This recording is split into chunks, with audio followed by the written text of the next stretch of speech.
G'day guys, it's Tejas and welcome to a quick character build. This one's going to focus around bows. Bows are pretty decent because obviously you've got the range damage compared to spears and blades. And bows you can get pretty early on after your first level. As soon as you get those skill points you can start making a bow. Whereas firearms take a lot of investment. This is the build that I've done. You can see here. And I'll just go through as to how I chose those skills and then I'll explain after why. You don't have to follow this exactly, but this gives you some idea as to what I went for. First, I went for movement speed while holding a bow. I put 3 points into that.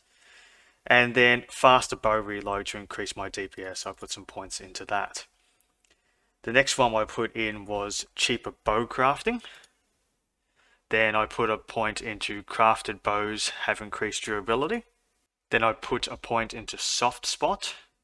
Then that led me to chance to fire 2 arrows. I put only a single point in again.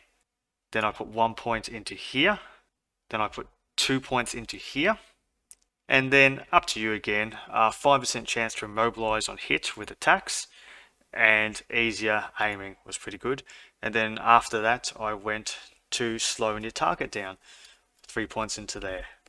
So that's what I basically went for. And then you can fill out the rest of the build as you need. Now the reason why I chose these talents is because there's a lot of running around in Icarus, so an extra 10% movement is going to be useful. The extra 15% reload speed is going to increase your DPS. This was more of a transition in talent, but the 25% reduced cost of crafted bows is quite useful. Again, this is another transition in talent, but again, another 15% max durability of crafted bows is going to be very useful for when you get into that higher grade bows. It's going to cost a fair bit of resources. Only 1 point into soft spot, just because this gives a greater bonus. This goes 5 and 10, and this only gives 2. So I went down to that first.